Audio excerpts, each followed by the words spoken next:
Hello, I'm Steve Abramowicz, and I host the Heartland Journal Podcast and edit heartlandjournal.com website, where we bring a daily e-newsletter to thousands a day covering the news from the heartland of America that mainstream media won't touch. We just held a contest for Best Actor and Best Actress for the first annual Heartland Awards as voted on by our readers, and it was a huge success.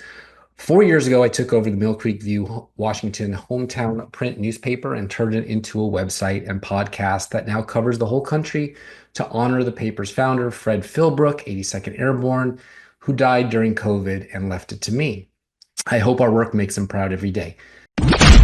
You're listening to the Good Question Podcast with Richard Jacobs. Our goal is to make each of our guests exclaim, that's a good question. I don't know the answer. Because when that happens, it means you, the listener, may be inspired to learn more beyond the interview and to ask great questions yourself that lead to new insights. In this podcast, we cover historical and current anthropology, comparative religion, and history. Welcome, and let's get started. Hello, this is Richard Jacobs with the Good Question Podcast. My guest today is Steve Abramowicz. He's the publisher of Heartland Journal. The website is heartlandjournal.com. He's also host of the Heartland Journal Podcast. So we're going to talk about his work there and what he does, and it should be an interesting conversation. So welcome, Steve. Thanks for coming. Thanks for inviting me, Richard. How are you? I'm doing okay. Yeah, today's my podcast day, so you'll be one of several, but I love Fridays, my podcast day, so learning. Or the 13th, you and me, Jason Voorhees. Oh, no, that's right. So tell me about the Heartland Journal. I haven't had much experience with it. What's the premise of it? What's it about? Well, thanks for asking. The Heartland Journal is my baby. It's heartlandjournal.com. It spun out of a newspaper, the old-fashioned kind, print hometown newspaper, started in the tippy top of the Pacific Northwest, about 45 minutes north of Seattle, a small town called Mill Creek. And so it was called the Mill Creek View, hometown newspaper. And the founder passed away of COVID, but during COVID. And I, for lack of a better phrase, inherited it and got it back up and running. And through that process, I created a website, and then I created a podcast because I was a connoisseur of podcasts. I was a lover of podcasts. I spent a lot of time listening to podcasts, especially during COVID when you couldn't do anything else but go outside and listen to it. And last April, a little over a year ago, I rebranded it to heartlandjournal.com, sold the hometown print newspaper because it was a chore. It was really difficult, but spun it out into heartlandjournal.com, where you get daily news e-letter that is basically covering the media stories from the heartland that the mainstream won't. We don't care as much about LA unless they're having riots, or we don't care about New York unless it's a homeless crisis or a defund the police thing, and we don't care about DC as much except for state capitals. We're much more about states than we are about the national stuff. They can get that elsewhere. So it's been very successful. We enjoy that. Same thing with the podcast, 350 something episodes, always an interesting guest making a positive change in our community. And it has really just been a labor of love, and I do love it. Usually when people say that, it means that it's a chore and they don't like it. I've really enjoyed it, and it gives me the opportunity to meet people like you to talk about things like this, because it is unique. It is a sort of a niche in its market of news and infotainment, because that's the kind of guests we invite and that's the kind of stories we cover. Like I said, you cannot flip on CNN at 5, 6, or 7 and see these stories because they don't care about them. All right. Tell me about when you did the newspaper. What was some of the cool things that you really enjoyed about it? We could always talk about the difficulties, but I don't know, what surprisingly cool things happened from doing it? It was amazing, actually. The first cool thing is that I even fell into it because it wasn't my destiny. It wasn't my day job. It wasn't anything that I signed up to do or applied for. I got a phone call, and I was told, hey, Fred Philbrook, who had moved from Michigan in 1992 and established this Mill Creek View that Mill Creek really hadn't even incorporated yet. Actually, side note, Bill Gates' father incorporated the city of Mill Creek outside of Seattle where they lived, and he created this hometown newspaper. And it was a paper that was a lot different than the competitors in the area, the Linwood Times or the Everett Herald. And so he still had it delivered by kids, like young kids. And so one of those young kids happened to be my own daughter when we moved into Mill Creek because nobody else was hiring during COVID. And so by her getting a job of newspaper delivery door to door, I had a job because she couldn't drive yet. So I had to go and sit in the neighborhoods while she would do her route and then pick her up. And so in the course of that, I would go, if there was one paper too little or too many, I would take them back to the shop and I would talk to Fred, and I got to know him a little bit. And he happened to be an 82nd Airborne veteran and a heck of a karaoke singer. And so he got to know me, and of course I'd pick up her checks. He got to know me a little bit. And then within not even a year, when he went into the hospital, they wouldn't honor his spousal marital rights because COVID had these protocols. And so his wife couldn't visit him. And so she started talking to me. And when she went in finally to visit with him, and it happened to be the very end, she said, Fred, you've created this amazing traditional staple of the community. What do you want to do with it if something happens to you and you don't get out of the hospital? And he said, call Steve. And I said, why did he say call Steve? And they were very nice. They took me out to dinner, and one of the contributors happens to be named Vincent Cavallari, and he's a deputy sheriff in Snohomish County where this paper was a staple, and he is also on the city council. So very important for his brand of, to be elected, to be spokesman for the city. And they sat me down over steak at a restaurant called The Keg and said, hey, we really want you to do this. What do you think? And I said, well, okay, I'm happy to help my new neighbors. I just moved there, like I said, but I got to know Vince. I knew what it was all about. And I had only ever written one column for my college newspaper, and it happened to be on St. Patrick's Day bar crawling. And I only did it so I could get the press pass so I didn't have to stand in line.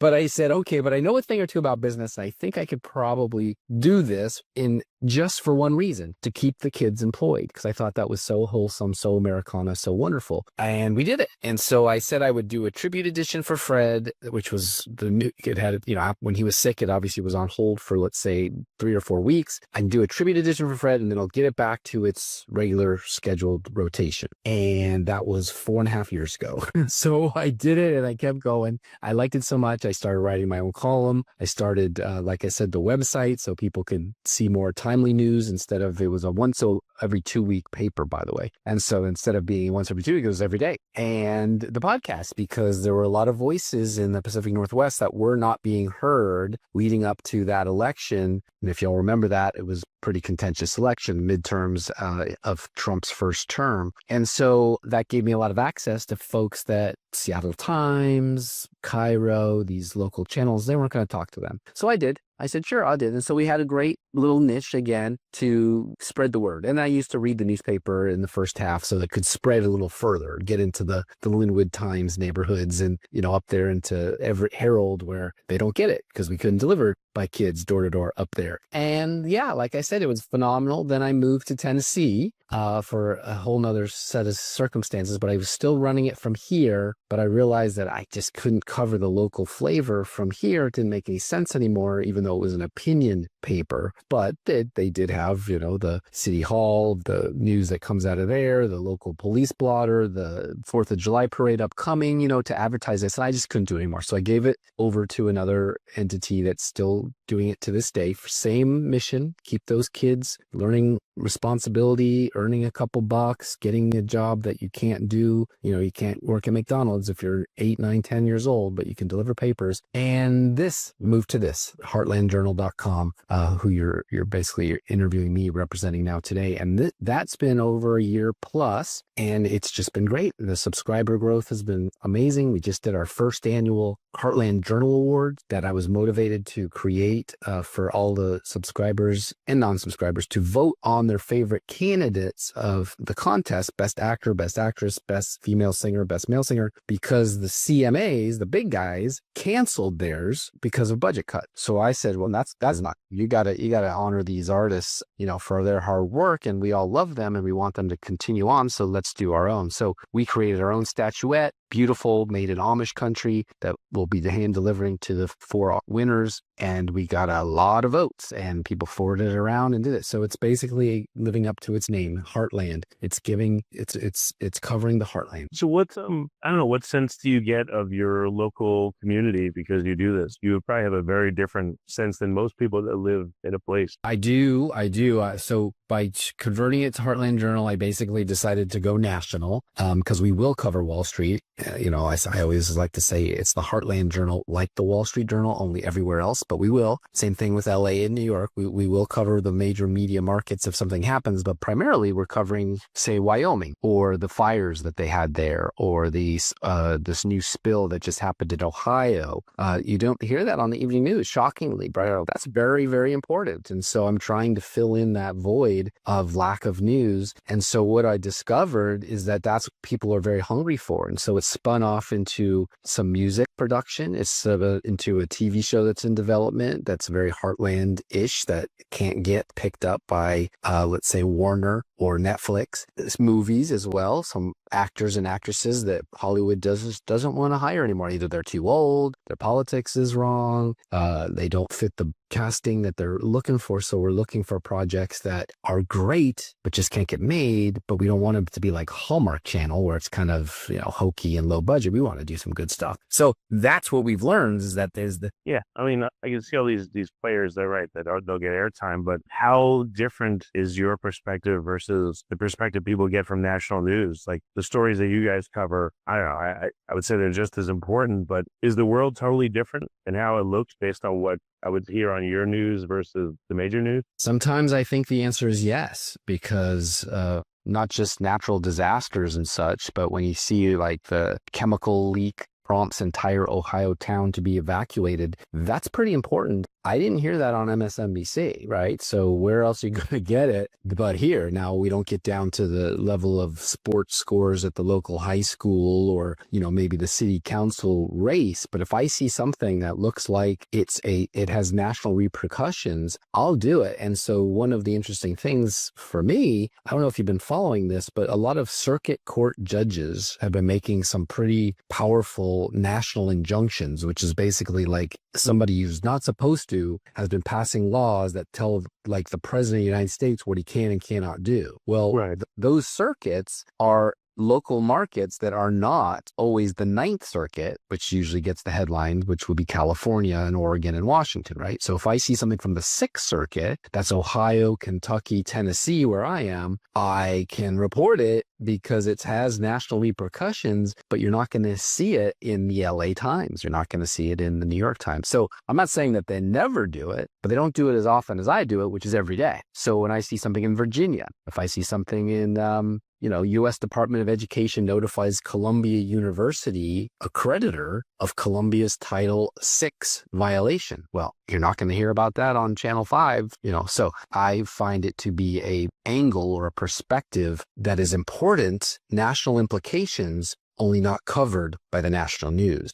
Texas ends in-state tuition for illegals hours after Trump DOJ files lawsuit. Well, if you live in Texas and you only watch Rachel Maddow, you're not going to know that. But if you subscribe to my e-newsletter, you'll have seen that in your inbox, and that may matter to you if your child is looking for college coming up here pretty soon, but you might not have known. And that's one of the things I find out is I'll talk to people and I'll say, hey, did you know this, that, or the other thing about your own state? And they'll say, no, I actually had no idea. So it kind of can affect voting habits. It can make decisions like what college they may or may not want to go to, what job may be in danger. And in the Ohio case, which is very extreme, you may not be able to go outside. Did you know that? And odds are your local news will cover that, of course, but the big guys won't. So if you have a relative in Ohio, you may want to just reach out and say, hey, how are you doing? I just read in the heartlandjournal.com that there was a nitric oxide spill. That sounds bad. And they can say, yeah, it's really bad or not. You know what I'm saying?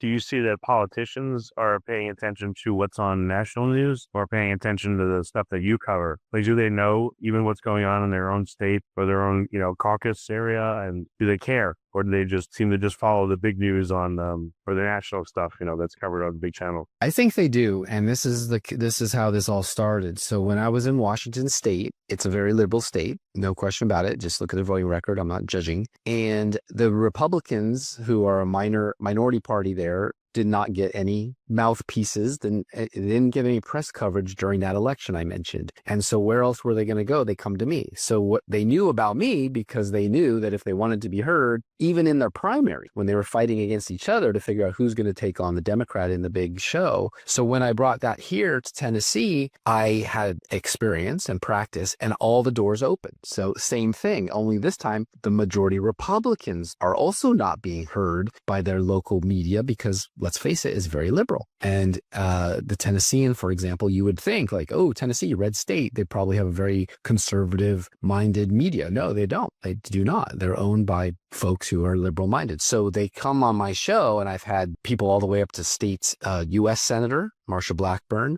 Congressman Tim Burchett, and then local folks, Senate Majority Leader Jack Johnson, Jody Barrett, who's an assemblyman, Gino Bolso, like almost all of them. And so really I have 80 hours of transcripts and interviews in person with these individuals. So I'm making a documentary called #What is a TN Republican, Tennessee Republican, because all those voices actually, when you think of it in terms of in Tennessee, they probably know pretty well, but the other 49 states have no clue what it means to be a conservative Republican in Tennessee. And it's just very possible that it could help places like where I've had interviews with the Freedom Caucus members from Wyoming or Nebraska or South Carolina, because they also have problems with their own politicians in their own state, whether they be Republican or Democrat, to figure out how can we have a actual platform? How can we actually have principles? How can we actually have a movement or a party and say that we're anything different than what CNN tells us we are? And that's the problem, is that they've created the narrative of who they are, and they haven't had an opportunity to say who they are themselves. I give them that. And that's why when I ask them to come on the show,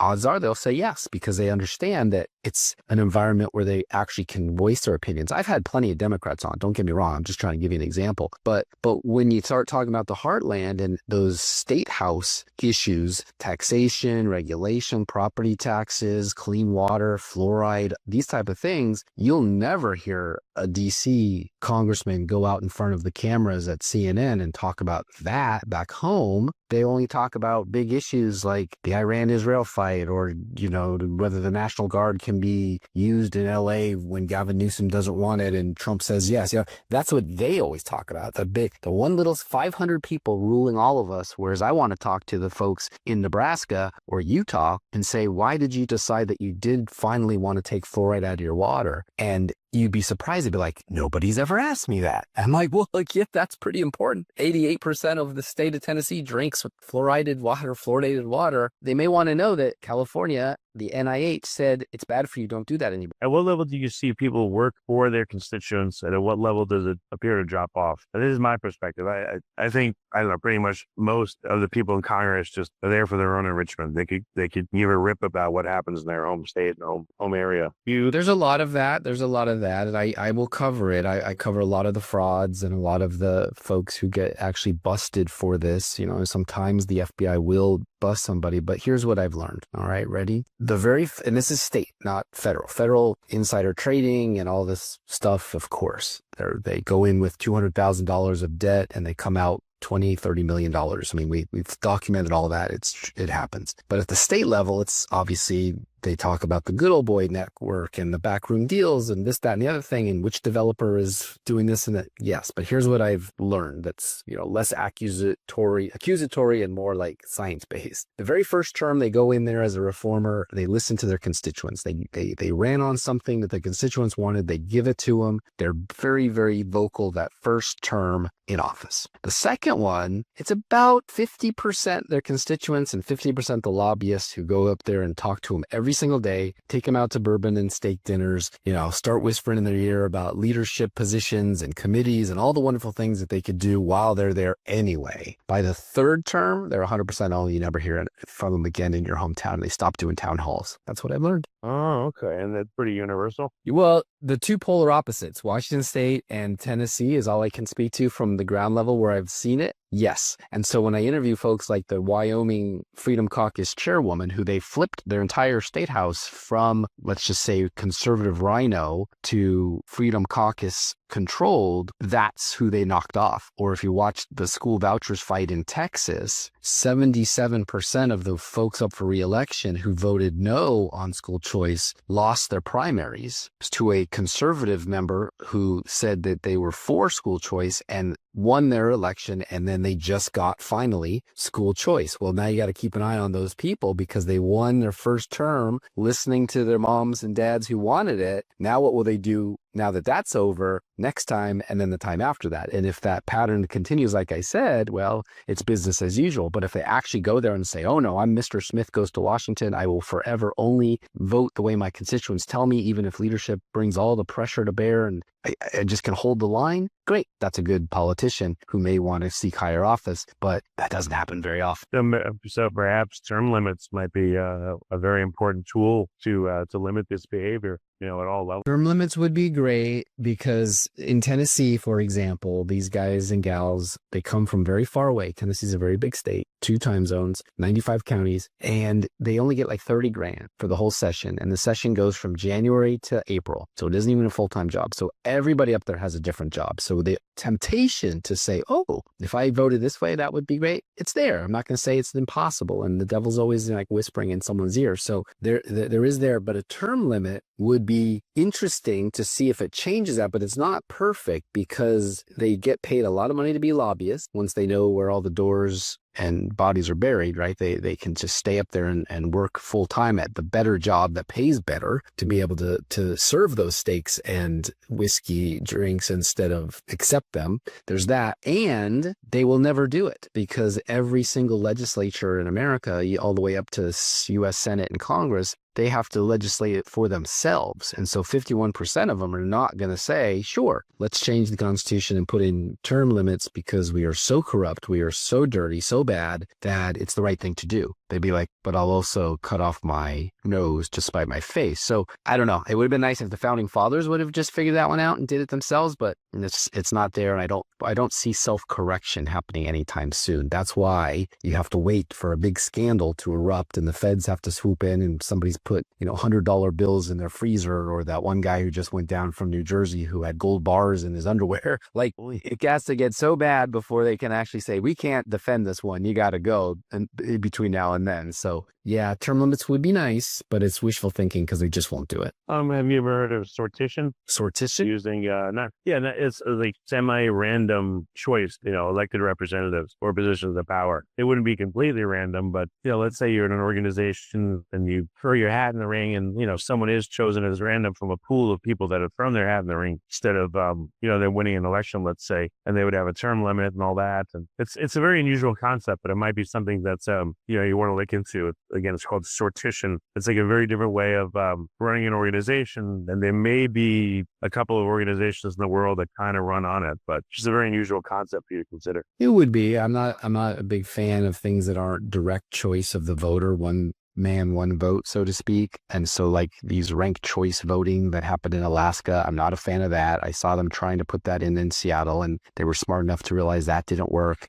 There's a lot of voter integrity issues that would prevent really anything. There's also the Convention of States that people talk about, and they also talk about putting term limits into that so that it becomes a constitutional rule that all states would have to follow. But I think that's also a very long shot thing. So we're kind of stuck with the system right now. The fact that they were able to even get mail-in ballots and delayed counting of votes past election day and a lot of the other problems that we've seen, that they were able to get them in the first place kind of means they're there to stay. It's very difficult to undo some of this once it's already there. And I wish we could have, go back in a time machine and say, okay, we're not even going to fall for the ranked choice voting idea or the mail-in ballot idea or the election night becomes election week, becomes election month. All right. But the Pandora's box is open on that. But what about some of the movements for certain states to redraw their lines or break away, like Texas or Oregon and Idaho? I guess are considering some of the counties wanted to secede or voted to secede and join Idaho from Oregon. Have you been aware of like those kind of stories or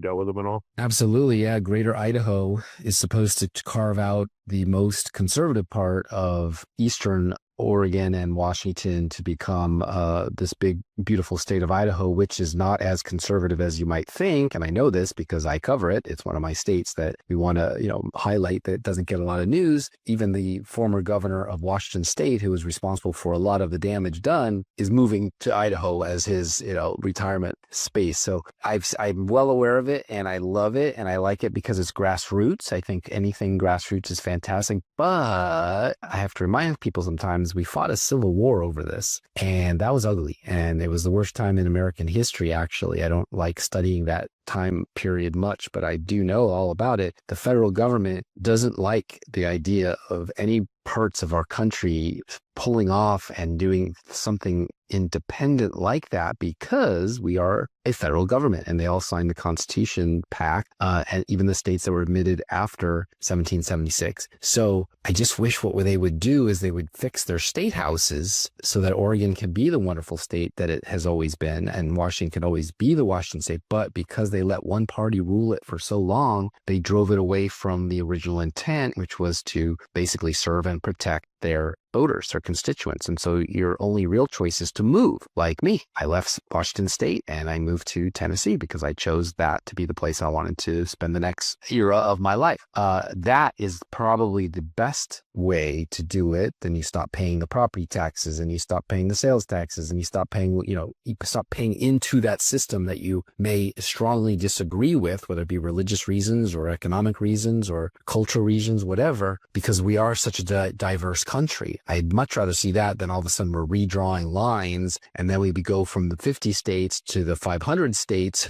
where everybody's got their own little special interest, also looking to the federal government to say, help us, because each state's going to get 2 senators and they're going to get 5 to, if Wyoming has 1, but I guess 1 to 10 congressmen to go back in DC to rally money for their little sliver that keeps getting smaller and smaller as we section off. So that's why I don't love it, but I like the idea of doing something to tell your state. California would have been split up into, I think, 15 if that proposal had passed, but I just don't see the federal government sitting back and going like, oh, that's great, let's do that. Right. That'd be 30 new senators. We'd have 130 senators, probably Democrats, to be honest, since it's California, who would vote a certain way. And so what would Trump be doing now with his slim majority of 1 if he all of a sudden became a minority of 29? Yeah. No, it's interesting. You see the very different implications of that. That's great. That's why I wanted to ask you. The figure, again, you see things that a lot of people don't see. It's so funny when you talk to people on the street, and I do this, they'll know a lot about personalities in DC. They'll say, oh, did you hear what Jim Jordan said? Or did you hear what Mike Pompeo said? Or did you hear what Donald Trump said? Of course, so, a lot of that. It's like, yeah, but did you hear what Governor Lee said? Or did you hear what Bob Ferguson in Washington said? Or Gavin Newsom? Or Abbott in Texas? Or whatever. And I say, no, I don't really get into my local politics. It's like, that affects you more day to day than what Trump said yesterday. I mean, it really almost becomes insignificant to your life when those national TV people, and sometimes sometimes I go on radio shows, podcasts, TV shows as an authority, and they ask me questions. I'll know a lot more about what happened at the state level than the federal level, because the federal level doesn't have the same repercussions, even though they supposedly are into federalism, than what they may have just passed in your own state. Not just property taxes, but everything from, what the school board just voted on to keep books in your school, or the library, of how much money they're going to get or lose. It is amazing to me how they'll know the gossip of DC, someplace they may never even go or haven't been since high school on a field trip, but they won't know their own state capital or their own state congressman or who their representative in their neighborhood is. So have you thought about expanding this to become the Heartland Journal for every state, like Heartland, Alaska, Heartland, Oregon, Heartland, and create these sub areas that, you deliberately go and get more news articles and info for all the states, and people can subscribe to that. And then they would really know much more what's going on. Yeah. If this thing can take off like I hope in the next 4 or 5 years, including the annual awards that we did, I'd have a tab for every single state. And so there would be 50 tabs with the daily news of 50 states. And if I could get real contributors that would, be on the ground and pay for them to do that journalism, sure. There actually is a website that does that. I'm going to throw a little pitch for a friend of mine, Center Square. Center Square, it's not state by state every day, but you can drop down a tab and you'll get like 4 or 5 states covered with whatever they find to be relevant with real live humans doing the work, not AI like some of the big guys are doing now, like Washington Post. So there is that. I don't want to, say that I'm bigger or better than them because I'm trying to cherry pick the most important story of the day, not drop 50 stories on somebody every day, but 1 or 2 that I think are the most relevant from states that they're not going to see. So the answer to your question is sure. I love that. And we kind of do, because remember I mentioned the 6th Circuit and the 9th Circuit. So much happens in those 9 circuits. You really only need to cover 1 state in those 9 on a regular basis to really cover poignant news that I think people need. They may not know that they need it until it's in their in-basket and they can read it or delete it. But that's the key, is like if you get an email from Ohio and you happen to live in Kentucky, you may think, well, that doesn't apply to me. And then you read the article and you go, oh my gosh, I didn't even realize that. I'm going to have to vote that way, or I'm going to have to prepare my taxes that way. That's the goal, is to give people in the Heartland a heads up to what other people in the Heartland are dealing with that probably relates to you, no matter where you are, unless you only care about the personalities and gossip. I mean, I don't know if you do this. I haven't done it in a long time, but if you watch like Sean Hannity's show, Tucker Carlson's new podcast, their guests have absolutely no relevance to Missouri. Really, if you lived in Missouri, you have no reason to watch that show unless you're just entertained, which is what it is. But if you got my email and I said, hey, did you know that they're talking about putting a big toll on that bridge between Missouri and Tennessee, and you may want to, and I'm making this up, that's not a thing, but if they were, and you commute that every day to work, that might matter to you, but you didn't hear that on your Fox News. And I only did that because I talked to these people and they say, I don't read the local news. I don't watch the local TV. I only watch, MSNBC 12 hours a day. Huh. Okay. Well, get ready. It's coming. So that's the goal. But it's not just all politics, I should mention. I mean, I've had Dean Cain on my show to interview just to talk about Hollywood. I've had authors. I've had people that rescue children. There's a full library of so many interesting voices that make a positive change in all of our communities as Americans, that and the world, that you could really spend hours on the site and never really care about what happened in DC yesterday, to be honest. Right. Are you getting organizations coming to you because you're bringing to light so much data and information that no one else is? I mean, do you think if you get to that point to help you monetize, you could expand the reach of it and really cover the issues on the ground everywhere? I sure hope so. I mean, you found me. Right. I mean, it's OAN has had me on, and News Nation, and I go on quite often a radio show in Chattanooga where I actually just filled in for the full 2 hours, called the Yaffee Show. So I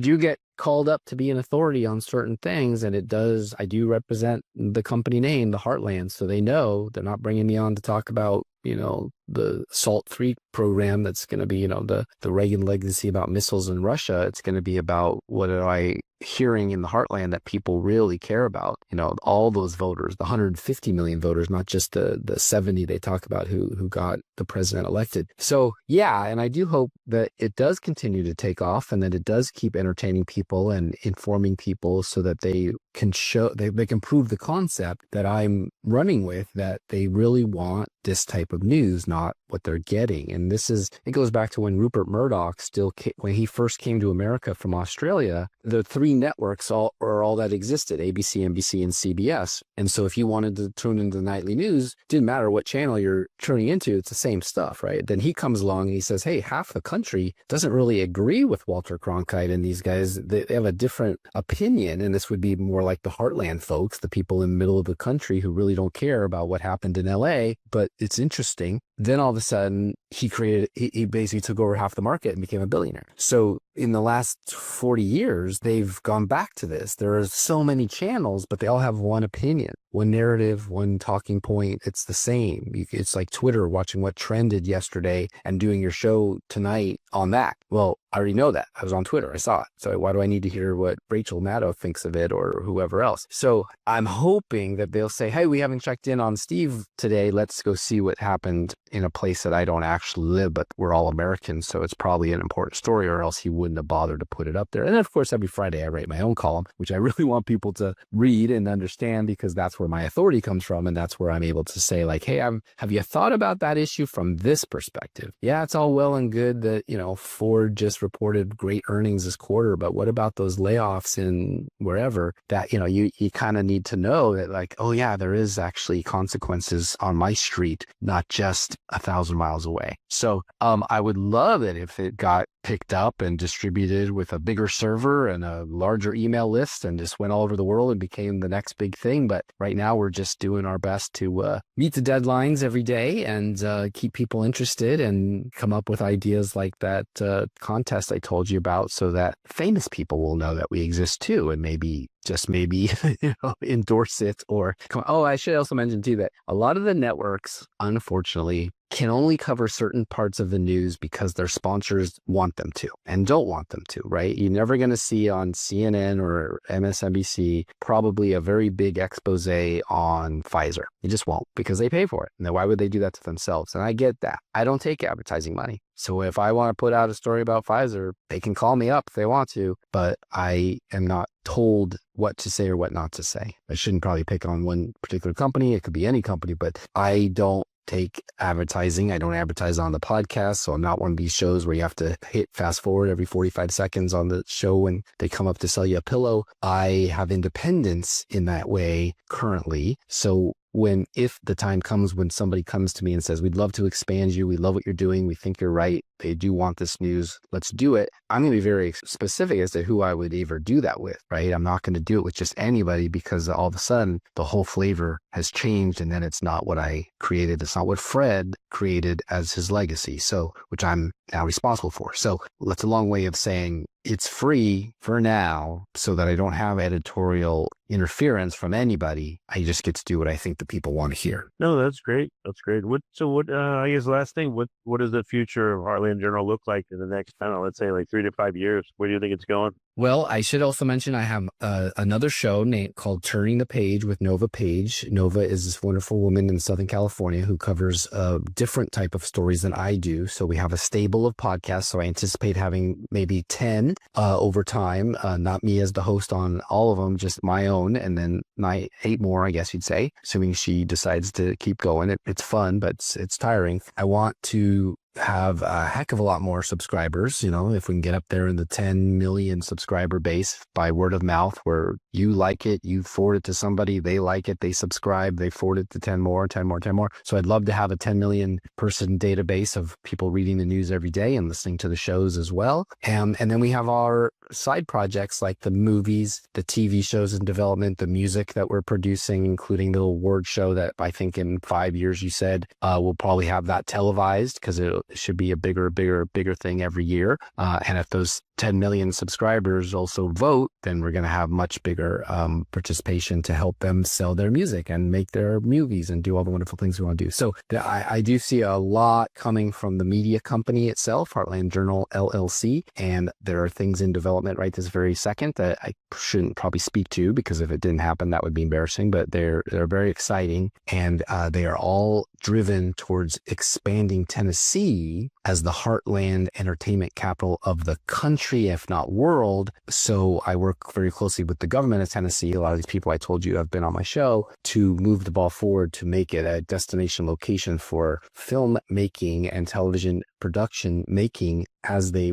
immigrate away from LA, like I did from Seattle, looking for better places to make their product. And here is the place because we'll only do Heartland stories. We're not going to do the pornography. I had a quick cross. Some comes to mind. So LA, a lot of the areas Hollywood burned, and I would think it's going to take years to rebuild that stuff. What is Hollywood going to do? Like, where are they going to film? I would think that this might be a golden opportunity to snatch that away from them because literally there's probably very few places to go and film there now. It is. And before the fires even happened, they made it so terrible for a location to shoot that even Burbank doesn't currently, which is the capital of filmmaking, doesn't have anything going on right now. Rob Rob Lowe was just on a podcast, and he said it's cheaper to take the whole crew to Ireland to film than what they're doing with all the rules, regulations, and cost in California. So they killed the golden goose. And so you're right, Pacific Palisades burned down, and that was where most of them lived, not worked, but they lived there. And so they're now looking like, well, where do we want to live instead? We can't even rebuild our own house if they don't already have 10 houses already. And Tennessee is a very, very, very popular destination. Kirk Cameron just moved here full time. Nick Searcy, the actor who was in Justified, he moved to Middle Kentucky. So a lot of Shapiro too, right? Ben Shapiro opened the Daily Wire exactly a couple of years ago, and so all of his stable is here. Jason Whitlock is here, even though the Blaze is in Texas, but Texas has figured this out too. So you're absolutely right. It is the renaissance of independent filmmaking right now, and this is the place. And so that's why I've been working so hard to create the brand of Heartland Journal, so that people say, when I think of Heartland and I want to go make my next movie, I should talk to Steve about this, because I paved the way for them to be able to do it here. And it's a wonderful place with a very educated workforce that's happy to do it. And we have just a lower cost of living. The tax base is much better. And the incentives for movies, especially independent, are much higher, as long as you don't try to make it the Hollywood way. If you start making Hollywood movies, they won't do it. But if you do it with some good criteria, it's not that bad. The stories are great anyway. Well, I'm not going to have another trash like Avengers or whatever crap movie.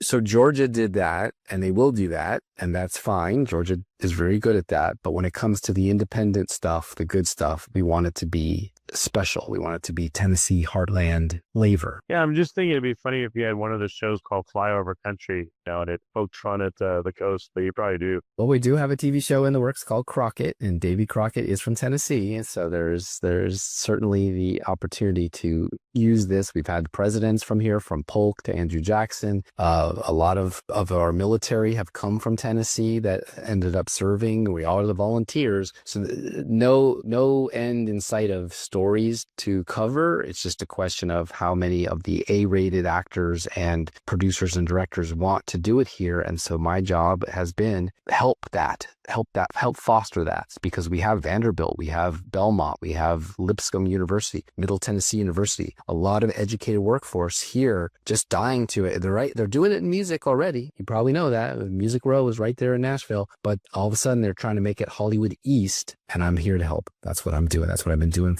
ever since I got here. Right on. Well, Steve, it's been a great conversation. I really enjoyed speaking to you, and definitely encourage listeners to go to heartlandjournal.com and check out your podcast and everything you do.